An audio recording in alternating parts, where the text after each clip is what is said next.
the dance lessons were worth every penny of the $8. It's true, but I was actually referring to the event itself. Ah, yes, of course. I wonder what marvel Mr. Blake has brought back from the bone fields. We shall soon see. I believe the man himself has arrived. Who knew Dinosaur hunters would become such celebrities? Yes, perhaps someday everyone will be as fascinated with pathologists and police detectives. Murdoch, I'm surprised to see you there. I wouldn't miss this evening, Barkley. You must be a glutton for punishment. Mr. Premier! Wait. I'd like a sandwich. I heard this afternoon of a new light that can actually see through solid objects. Oh, yes, I've heard of this as well. Röntgen's rays, or as he prefers to call them, X-rays. Yes, there's actually a working prototype of this very machine, the radiograph, at the hospital. Oh. Ladies and gentlemen, distinguished guests, members of the National Geographic Society, my name is Marianne McConnell, and for the last 6 years, it has been my distinct privilege to work alongside one of the world's foremost paleontologists and bone hunters, Barclay Blake. Why, Mars? As you are all aware, 8 years ago, it was Barclay's remarkable discovery of an almost intact theropod skull that turned Canadian paleontology on its head. Well, tonight, good people, Mr. Blake will reveal a find that exceeds even that success. I give you Barclay Blake. Publicity seeker. Really, sir, I must ask you to be quiet. Of course. Thank you, Miss McConnell. Thank you all for coming.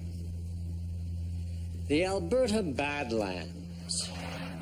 Millions of years ago, it was a vast inland sea, its shores as lush as any jungle you could imagine. Today, hot and barren.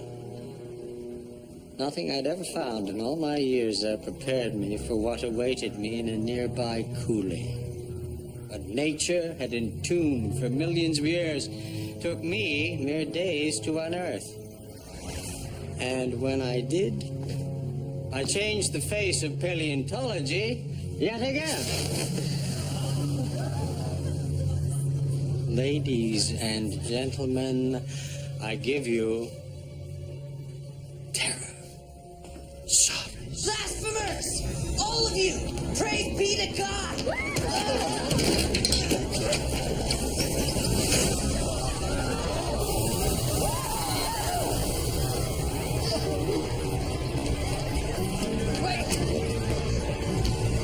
Stop!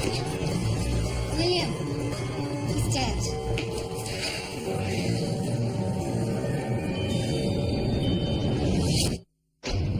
His name was Lucas DeWitt. He was a field assistant, Mr. Blake's expedition. Clearly he was placed there after the Dinosaur was erected. Do we know who had access to the room? Constable Crabtree is ascertaining that as we speak. And the boy with the hammer? Some religious zealots, I take it? Dinosaurs and evolution are prickly subjects with the church, sir. Enough to kill over. Possibly. However, he seemed intent on vandalizing that bone. He also seemed just as surprised by the murder as everyone else. Still, we'll need to have a chat with him. Yes, the men are searching for him now. And have him check the local churches. Especially ones with ministers who are preaching the old fire and brimstone. Of course. I should take a moment with the chief constable. Doctor, is our victim telling us anything? It appears he was shot. The bullet penetrated the skull here. Any gunshot residue? No. Suggesting the killer stood some distance away from the victim. Any estimates on the time of death?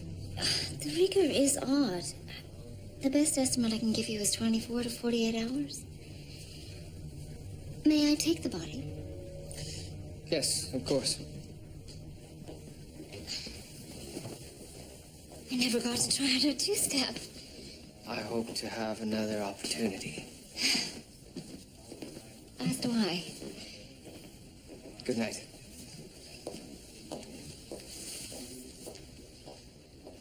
George, any luck with the interviews? The hall was a veritable hive of activity, sir. Dozens of people preparing the exhibit for the party.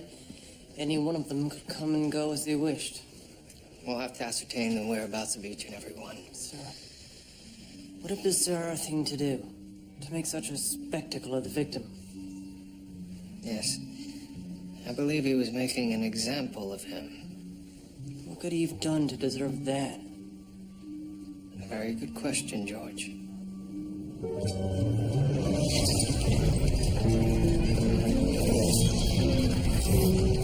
For 6 months, Lucas was by my side. Working, eating, digging, drinking. He knew his strata like no one I've ever met. Did he have any enemies? None that I know of, but bone hunting can be a dangerous business. 2 men guard the perimeter of my camp at night, you realize? Oh? Why? The bones are priceless. There's constant danger from raiders. Ah, and these raiders, who might they be? Oh, sometimes they're just hired thugs out to steal the bones and sell them to private collectors. And other times? Rival dinosaur hunters. No doubt you know of Othniel Marsh and Edward Cope. The Bone Wars, yes, I've heard stories. They're all true, I assure you. That pair was notorious for trying to destroy one another's digs, for stealing one another's fossils. Their animosity towards each other was also their downfall. In the end, yes. What about this young man with the hammer? In some ways, those religious sorts frighten me the most. They're completely irrational. Ah. Had you ever seen him before? Never. And Mr. DeWitt, when did you last see him? Well, that's the shocking part, Detective. The last I saw him, he was in Alberta. Alberta? Yes, he'd stayed behind to supervise the packing up of the camp. Do you have any idea why he would come here to Toronto? It's completely beyond me. One final question. Who would have the logistical know-how to pull this off? I'm not entirely sure. With my schedule, I really don't have time to supervise day-to-day affairs. I see. Then who does? I personally shrouded the femur and the dinosaur. Barkley wanted secrecy so we could dramatically reveal the fossil. Were you the last person in the hall? I think so. It was so late. I wanted everything to be perfect. Could someone have stayed behind unseen or slipped in later? I suppose it's possible. And when did you last see Mr. DeWitt?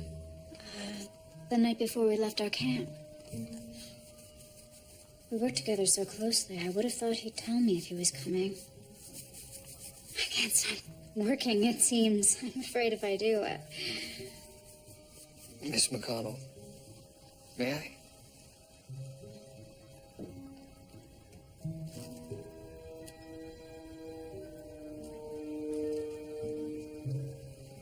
It's an ungula, yes? Most people would call it a claw. From the Albertosaur, I believe. You've studied paleontology. Well, it's been an obsession of mine since childhood. For me, too. It still is, obviously. Miss McConnell, I understand that Mr. Blake has enemies, rivals. Are you suggesting that they may have done this to get back at Barkley? It's a possibility that I must explore. Is there anyone in particular that comes to mind? There is one person. Barkley Blake is a gaseous, bloated mental midget who just happened to pull the wool over the scientific world's eyes. Clearly, Professor Sutton, you do not care for Mr. Blake.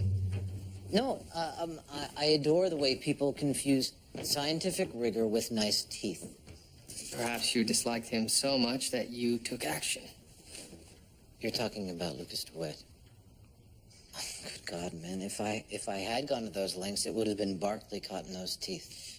Professor, I don't understand your dislike of Mr. Blake. 5 years ago, Barclay Blake was simply a geologist mapping coal deposits. He happened to stumble upon a dinosaur skull, and now he passes himself off as a paleontologist. And everyone laps it up. But you can't deny that Mr. Blake has now made 2 stunning discoveries. That is not paleontology. That is carnival showmanship.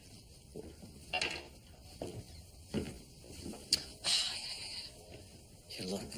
Now take that. That is paleontology. That is what matters. It's a fossilized plant. More than that, Detective. That is the basis of life. That is paleontology. This is what matters. This is the slow, methodical exploration of a world that no longer exists. Please.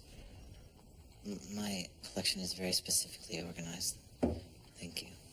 It is not the hunt for fame and fortune. Professor, you're obviously very passionate about this. My understanding is so much so that you'd be willing to sabotage Mr. Blake's efforts. Oh.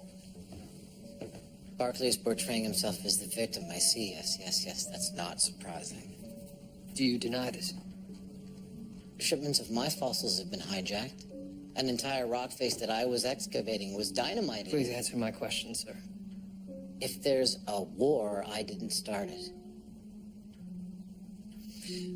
I'll need to make an account of your whereabouts over the past few days. Of course, I was here, I was cataloging. Alone, I take it? Well, I don't have dozens of students to do my work for me while I gallivant with the rich and famous.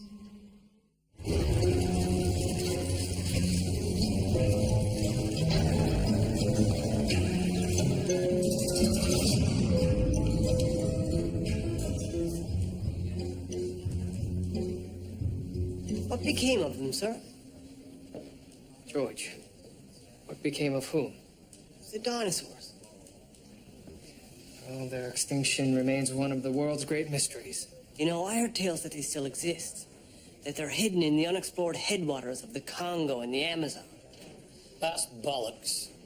If they're anywhere, they're probably in the Highlands of Scotland. Possibly in Loch Ness. Oh, yes, Loch Ness. The Loch Ness dinosaur. That's got a bit of a ring to it. I put a request into the Northwest Mounted Police. Someone's going to ride out to Blake's dig site and see if anyone left there can tell us what DeWitt was up to. Well, that could take some time. George, what do you have for me? Well, I looked into Mr. DeWitt's personal life. Apparently he was quite liked by all his chums. He also told them that he recently became sweet on somebody, but he hadn't said who. We'll need to have a word with her. I'll track her down. We're also looking into all the alibis of anybody who had access to the exhibit, but it's a long list. So. What about the young man with the hammer? We've checked with various church groups and nothing so far. Mr. DeWitt arrived by train. Have we checked with Union Station? We have, and there's no record of a Lucas DeWitt traveling by sleeper class. He could have traveled coach. Look at that. No DeWitt's going to travel coach. What makes you so sure? The family stinks of money. They're American from Philadelphia. Made their fortune in Bed Springs, I believe. Oh, those DeWitts. Ah, the Bed Spring DeWitts of Philadelphia. Well, perhaps money is the motive. Yes, perhaps. George, see if Mr. DeWitt's accounts have been touched. In the meantime, I believe Dr. Ogden has post-mortem results for me. Yes, Murdoch. About that. I can't open the body, and there's absolutely nothing I can do about it. It's signed by the chief coroner. The DeWitts are sending an American pathologist. Apparently, I'm not qualified enough. The audacity. Well, this is preposterous. We need those results to conduct our investigation. Well, fortunately, nothing precluded me from studying the body. Plaster. Yes, I found traces of it as well as these brownish fibers all over his clothes and exposed skin.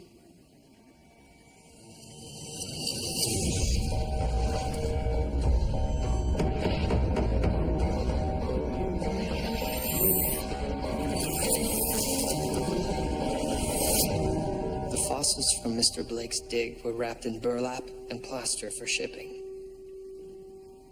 Are you suggesting his body was preserved like a fossil? Perhaps a form of short-term mummification. lack of oxygen would have impeded the natural decay of the body, explaining why I've been having trouble pinpointing the time of death. But more importantly, it would suggest that he was killed where the fossils were prepared for shipment. Mr. Blake's camp in Alberta. I believe we need to rethink this entire investigation.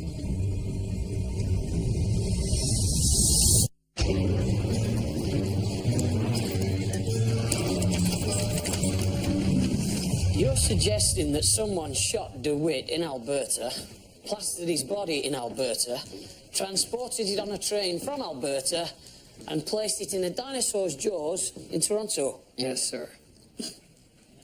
Excellent theory, Murdoch. Sounds entirely plausible to me. Sir, it would explain why we have no record of him arriving in Toronto.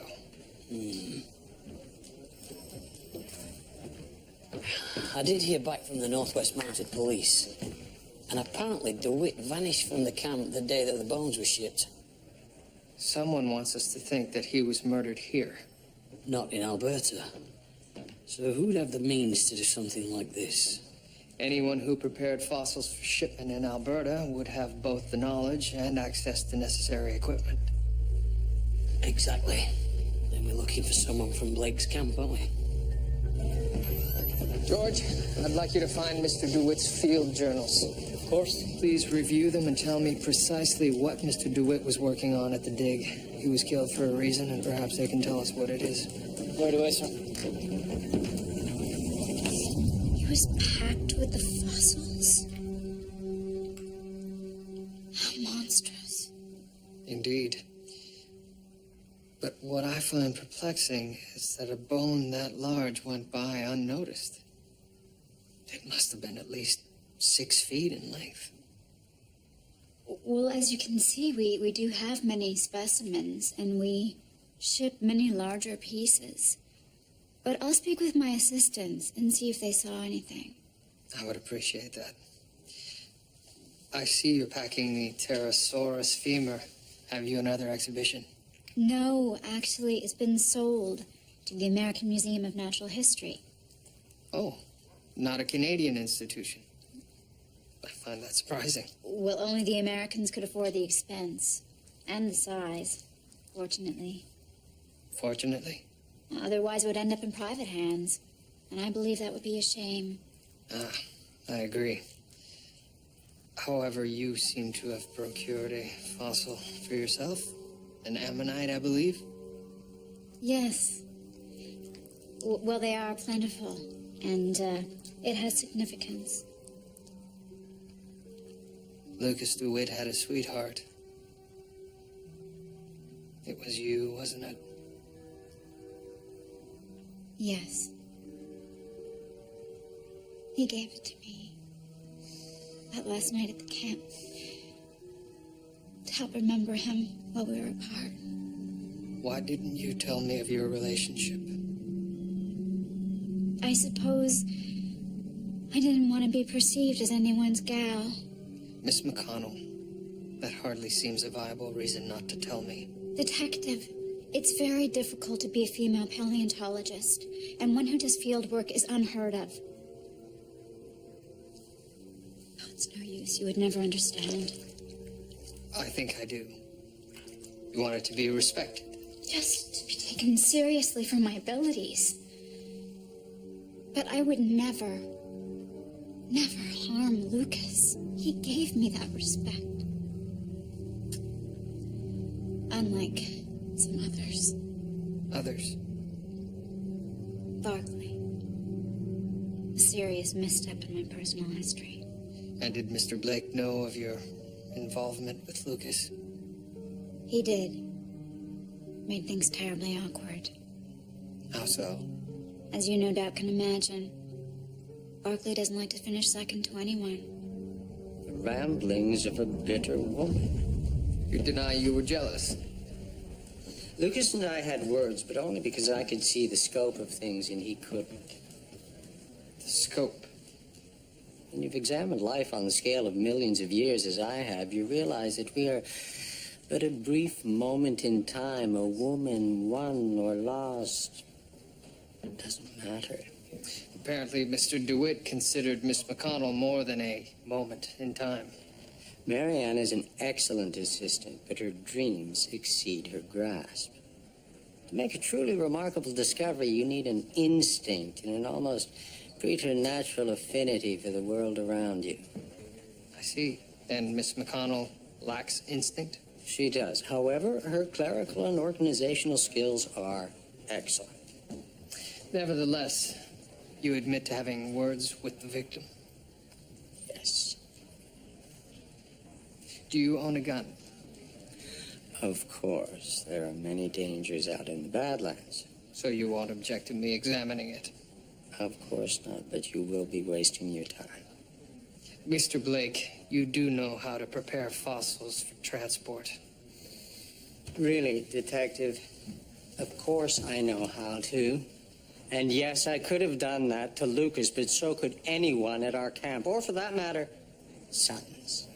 Rudolph Sutton? He was there? He was always digging near my expeditions. I'm sure in part to provoke me, but really it's because he's totally lacking in imagination. And where was his camp exactly? 2 miles from us in the Red Deer River Valley. He was digging up Magnoliopsidas. Idiot. The man is an idiot. Magnoliopsida? No. It's Nilsonia. Yeah. From the order Psychedales, not Magnoliopsida. This is it's just further proof of his incompetence. Professor Sutton, why are you so adamant that Mr. Blake is undeserving of respect? Nothing larger than a guinea pig has ever been found at the Edmonton Formation where he was digging. Did his Pterosaurus burrow through 200 feet of Cretaceous sediment before conveniently expiring for posterity? And what were you hoping to find there? Well, I was nowhere near the Edmonton Formation. No? Mr. Blake said that you were no more than 2 miles away from him. 2 miles, yes, 2 miles, but millions of years, Detective. I was working the Schollard Formation. It's as different as night from day, but what does this have to do with anything? Professor, we know that Lucas DeWitt was killed in Alberta. He was shot in the head, his body was encased like a fossil, he was shipped back here to Toronto, and then his body was put on display in the dinosaur's jaws. Right. You think that I could do something so monstrous? Well, I'm a man of science. Do you own a gun, sir? Yes. It's for fending off thieves and coyotes. I'll need to perform tests on it. You're serious? Most.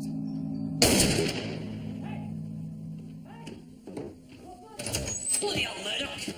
How many times have I told you about firing off a gun inside the station? Just testing out a new design, sir. However, I had hoped the blast would be somewhat more muffled. What's inside the box? Cotton, sir, and straw. What for? In the past, I've used water to slow the bullet's impact when collecting them. Yes, the rain barrels. In actual fact, water is very dense, and the lead slugs were being damaged by hitting it. The cotton's softer. Precisely. I'm hoping to preserve as much evidentiary value as possible. Ah, here it is. Perfect condition. Now, for Mr. Sutton's gun. Murdoch, you can fire as many pistols as you like, but they won't do you any good now, will they? Why is that? Because you don't have a bullet to compare them to. Haven't I? There were strict orders prohibiting that body being touched. And it wasn't. Stop talking in riddles. Sir, Mr. DeWitt's body has not been touched. However, I do have the means to examine that bullet. And how do you plan on doing that, my onlooker?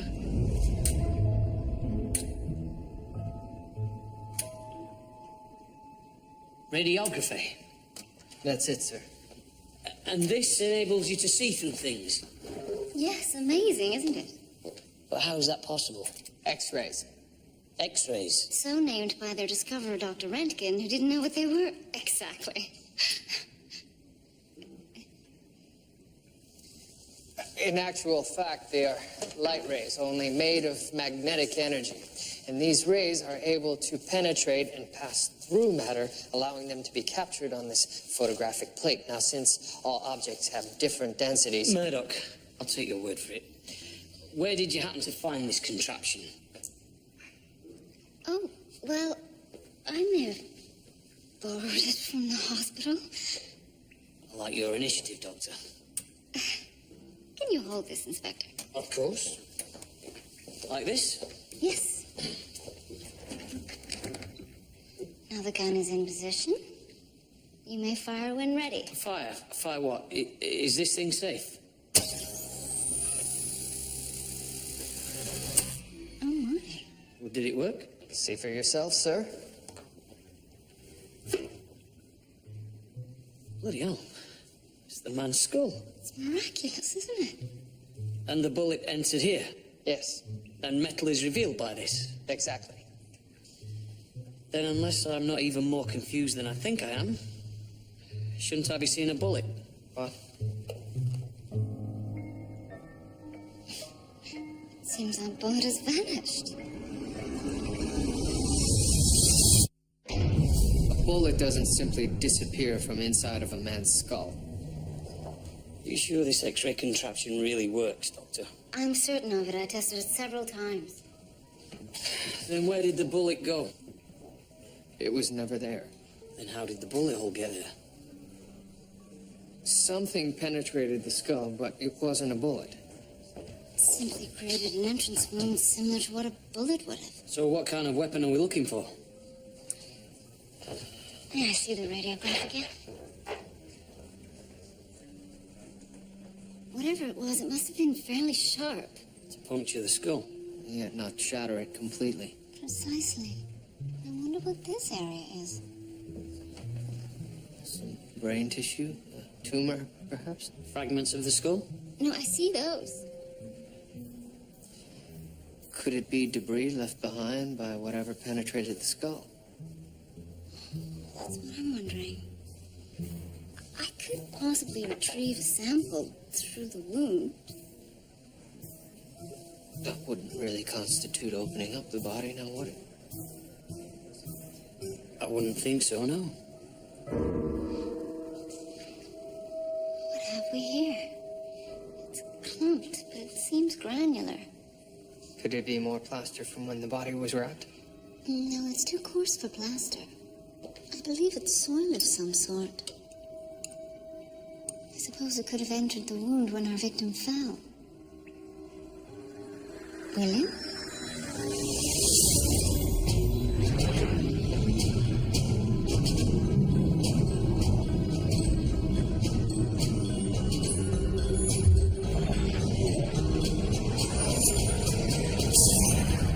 A pick. Could it have been a geologist's pick? I suppose... Well, that would have made a hole the size and shape of the wound. And it would account for the debris. Geology pick. Always struck me as such an innocent, hopeful little tool. Everyone at that site would have had access to one. Yes, of course. Most unfortunate for your investigation. Do you have any idea what kind of soil this is? I don't know. Limestone, perhaps? What are you thinking? Blake and Sutton were working in different sedimentary layers, each layer with its own unique composition. So if you could determine which layer the soil came from, you'd have your killer. At the very least, I'd know which camp he came from. I have an associate in the geology department at the university. I could have a sample sent over. Sir? Yes, George, come in. What are you looking at, sir? It's a geological map of the Alberta Badlands. Mr. Blake was working here in the Edmonton Formation. Mr. Sutton in the Schollard Formation, right here further down by the river. Sir, what exactly do they mean by formation? Well, they're layers of rock created by sediment deposited over millions and millions of years. Millions of years ago. Boggles the mind just to think about it, doesn't it, sir? Certainly does. I mean, my aunt believes that the world is 6,000 years old, based on the Bible, of course. Well, she would be a literalist. Much like the young man with the hammer, I would suspect.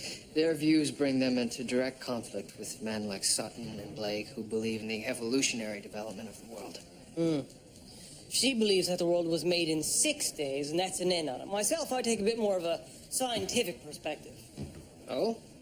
I do, but I don't think the two schools of thought need be exclusive. I mean, what if in the distant, distant past, each rotation of the Earth took millions of years? Well, Or, from a biblical viewpoint, what if God paused for millions of years between each day? I mean, Genesis doesn't say anything about consecutive days. George. Or, better yet, what if one day in heaven is a few millions of years here on Earth? Maybe that's why God hasn't made himself apparent to us in so long. It's still the seventh day. He's still resting. But maybe tomorrow, the eighth day will begin, and he'll create something entirely new. Something just as important as land or water. Such as? A horse that could run backwards. I mean, think about it. You would never need to turn around. George, do you have any pertinent information about this case? Yes, three things. First off, I spoke with Mr. DeWitt's banker, and there's nothing fishy going on with his accounts. Secondly? Secondly, we haven't been able to find anything about this young chap who had to go with the fossil. We've been to every church downtown. Nobody seems to know who he is. That's odd. I thought so as well. I am confident, however, that we'll find him. Thirdly, I went through Mr. DeWitt's journal, as you asked. I took the liberty of copying it out. Cursive script was not one of his strong suits. George, did you find anything relevant to this investigation? Mr. DeWitt did seem to have somewhat of an obsession with one particular area. He made note of it many times. What area is that? Well, actually, I recognize it on your map here. It's right there. As the study of paleontology has taught me, time marches forward. We are but a small part of an ever-changing, ever-evolving world, and the time has come for me to march forward as well. So it is with pleasure, and admittedly some sadness, I turn over this expedition and project to my worthy and capable colleague, Mary Ann McConnell. Thank you, Mr. Blake, for your confidence in me and my abilities. The expedition won't be the same without you.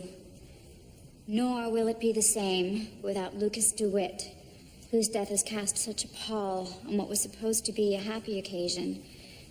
I hope I can make you both proud. Now, any questions for me? Yes, Mr. Oh, McConnell. Mr. Blake. Can you please tell us Detective. about your future plans with the project? Well, I'm somewhat surprised by this sudden turn of events. Why? Miss McConnell is an industrious woman and a fine bone hunter. She convinced me she deserved the opportunity. It seems to contradict your earlier assessment of Miss McConnell's abilities. I'm a proud man, Detective. I don't like to lose, including at love. I said some things about Miss McConnell to you that I regret. But in the sober light of second thought, I know this is the right thing to do. Of course. And what of you? I'll take some time before making a decision, but I assure you, whatever I do next will make my last adventure pale in comparison. Now, is there some way I can help you, Detective? Yes, there is. I was wondering if you could tell me what was at that location. Yes, of course. That's where I discovered the femur. Why do you ask? It's just that Mr. DeWitt noted the location several times in his journals. As well, he should. It's a very important discovery. Indeed it is. Thank you very much for your time, Mr. Blake. Detective, Miss McConnell, have you good news? I hope to soon. But in the meantime, it seems congratulations are in order. Oh, thank you. It's been a long time coming. Indeed it has. Good day.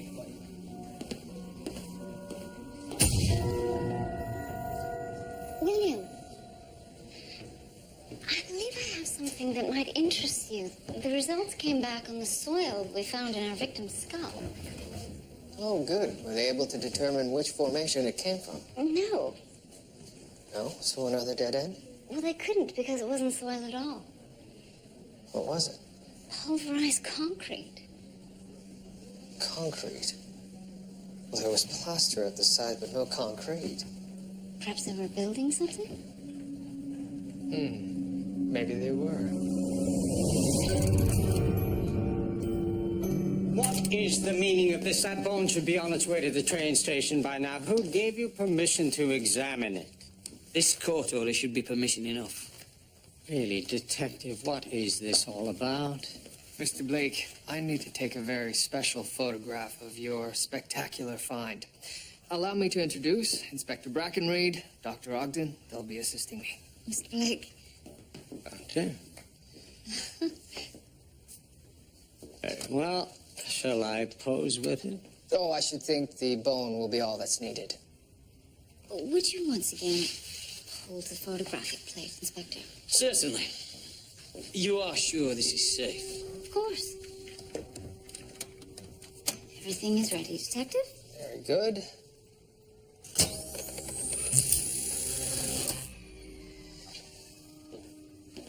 Are you sure it worked, Detective? I didn't see any flash powder go off.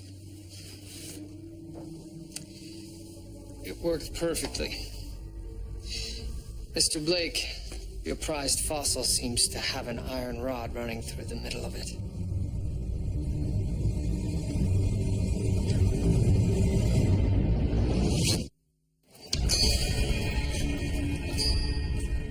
I don't believe it. Fake. Who would perpetrate such a hoax? Let me think. Perhaps someone who hasn't made a significant find in 8 years. Someone who has been sustaining his career through a combination of luck, exploitation of his workers, and an unnerving drive for center stage. Do you truly think me that stupid? I think you're that desperate. I think Mr. DeWitt had discovered what you had done. He'd been making a careful study of the area, keeping meticulous records. In one of his field journal entries, he noted that you found the femur beneath Cenozoic detritus. There were no dinosaurs in the Cenozoic era. That doesn't make sense. I agree, and I suspect it didn't make sense to DeWitt either. You said yourself he knew his strata. So when he came to you for an explanation, you realized he could expose your fraud and killed him. And then packed up his body, transported it to Toronto, and stuffed him in a dinosaur's mouth in order to ruin the most triumphant moment of my life. You had everything to lose, Mr. Blake. And I was very nearly destroyed. I'm the victim here, Detective. Can't you see that? Someone is clearly out to destroy me.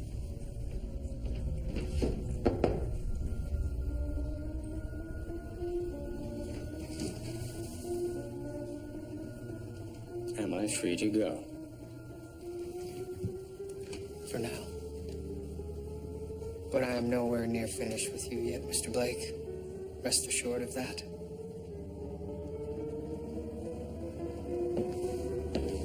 You found the young man with the hammer. Actually, sir, it was Higgins who found him. I recognized him from this photo taken at the Dinosaur Ball, sir, but he's no more a churchgoer than Satan himself. Oh? No, he's a panhandler on my beat, sir. Goes by Clyde Dunbar. He can sell his own mother for a dime. And where is he now? He's cooling his heels in one of the cells.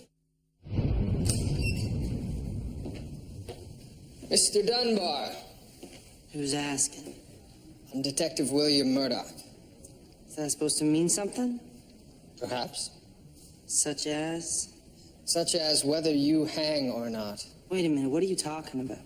Mr. Dunbar, the last time I saw you, you had a hammer in your hand and you were attacking a fossil in the name of the Lord. You're mistaking me for some other lad. Moments later, a man was found murdered, and I think you had something to do with it. Now, hold on there. You got it all wrong. I didn't have nothing to do with any murder. I'm not even a religious man. Then what was all that yelling about hellfire and blasphemy? It's what he told me to say. Who? It's what who told you to say? I don't know. A man came up to me on the street, said he'd give me a $5 if I smashed that bone with a hammer. So, I got on as a waiter at the hall, and, well, you were there. This man, can you describe him? He was old, about your age. I see. Was he balding, thick glasses, close-cropped beard? Yeah, that's him. And if you see him, tell him he still owes me the money. A fake, you say? Are you absolutely certain? I am. I was able to examine it using a radiograph.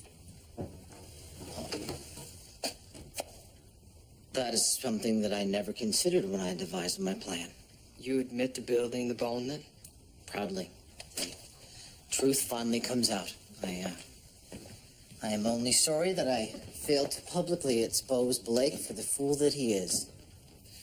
I don't think you quite realize the seriousness of the situation you're in, Professor. Oh, I understand. I understand all too well. I was so close, so close. It was going to be Barclay's utter ruin. And in front of the National Geographic Society, no less. But unfortunately, Lucas DeWitt had to get in the way. He suspected the bone was a fake and confronted you about it. He did no such thing. But your need to destroy Blake was so great, you killed DeWitt to keep him from exposing your plan. No, I only wanted revenge on Barclay. I had no differences with Lucas.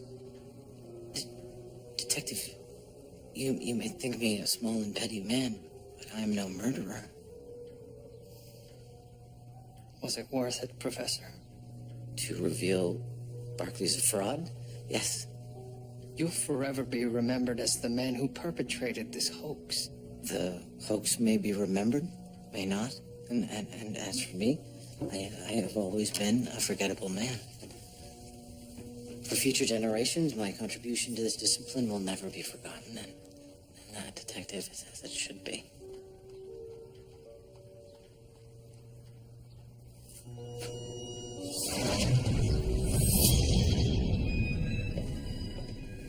I take it you received permission to conduct the post-mortem? Under the supervision of the tiresome Dr. Hitchcock of Philadelphia. Fortunately, he was more interested in a side trip to Niagara Falls than the postmortem itself. I hope you have some good news for me. Is the case frustrating you? So I have two suspects. Mr. Blake and Professor Sutton, both with means, motive, and opportunity. Unfortunately, I haven't a shred of evidence to tie either to the murder. I'm afraid I'm not going to be of much help to you. My original supposition was correct. Lucas DeWitt died as a result of trauma to the head. However, the postmortem wasn't without its interesting revelations. I discovered some fascinating things about mummification. Such as? Well, the process can actually start as quickly as within 3 days of death. So Mr. DeWitt's skin had already begun to harden. Interesting. Isn't it? What's fascinating is it actually began to meld around his clothing. In fact, I found tiny marks where the weight of the plaster had pressed his shirt buttons against his skin. I could even see that he wore some sort of medallion or pendant. That's odd. A thing like that was found on his body. Well, it was on his person when he was wrapped in plaster. You can see the mark for yourself. It's hard to detect, but if you find the right angle, you'll note it has a very distinctive pattern. Dr. Ogden, have you a candle?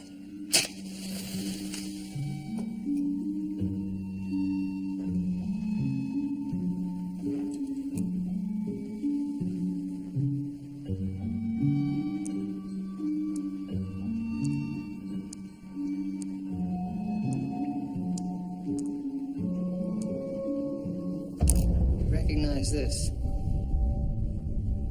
It's a replica of an ammonite. What of it? It's a cast of an imprint we found on Lucas DeWitt's body. It was caused by a fossil-shaped pendant that was on his body when he was wrapped and plastered. However, the pendant wasn't there when we found his body. Must have been lost then. May I see yours? There's no need.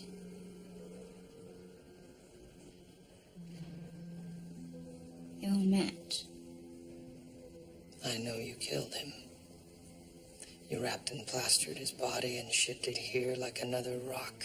You don't know anything. And then you left his body for the world to discover. What I can't understand is why. Because I wanted Barclay to pay. He took everything from me. Everything. He took credit for my work. He denied me my proper due at every turn. He took the life of the man who loved me. What happened? I had forgotten to put my pick away, so I walked back to the tent to get it. And that's when I saw them arguing.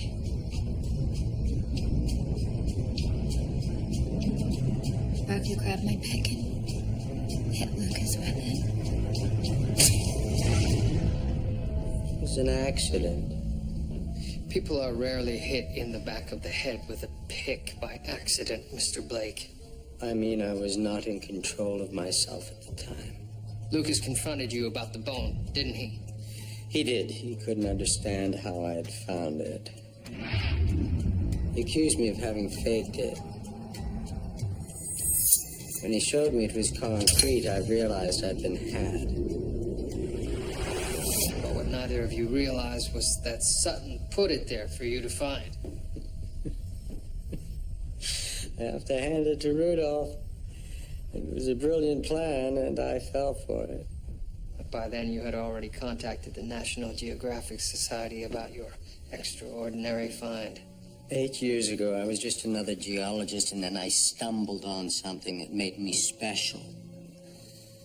I knew that until I repeated that success, I would still be a fraud in my own mind.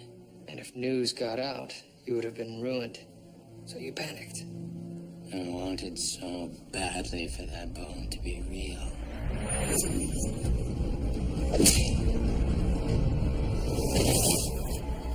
But it didn't end there, did it? There was so much excavation going on in the area, new expeditions coming in. I couldn't risk the body being found. The inevitable questions would lead right back to me. So I prepared his body like the other fossils. I planned to dispose of him later after the exhibition. And what about the pterosaurus bone? You couldn't risk it being discovered as a fake at some later date. I'd arranged for it to be stolen in transit to the American Museum of Natural History. Leaving Professor Sutton to have to come up with some other scheme to discredit you. I suppose so, yes. Detective, I spent so much time amongst the dead, yet it never prepared me for this. No. I suppose it didn't.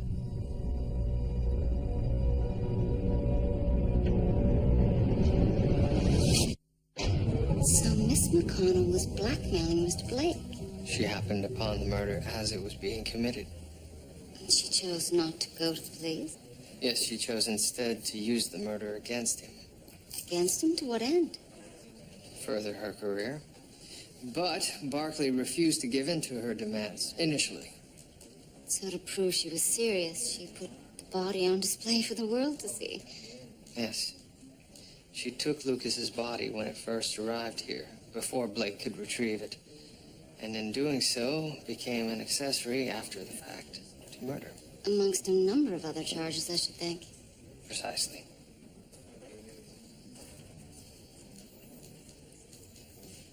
You seem to be quite affected by this, William.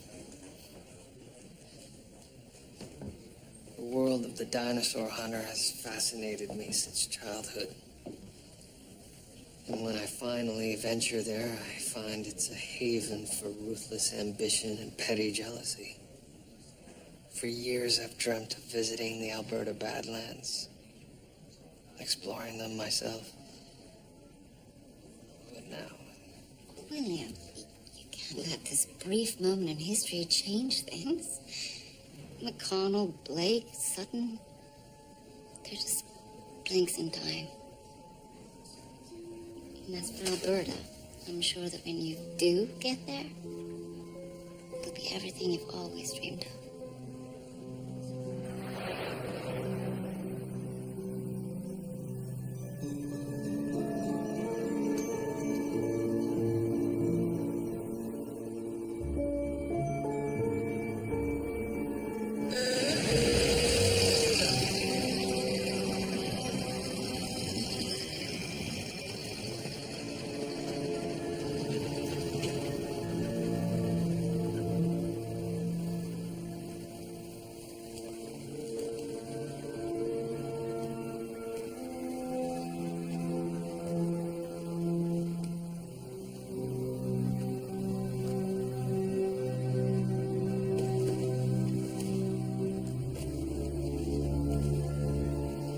says here that this is where Barnum Brown discovered his Albertosaurus skeleton.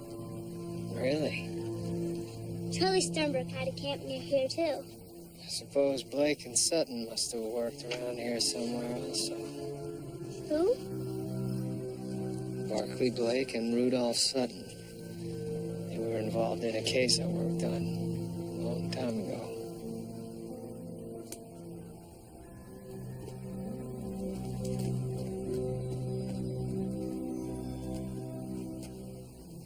Slow down. Have to wait for your mother.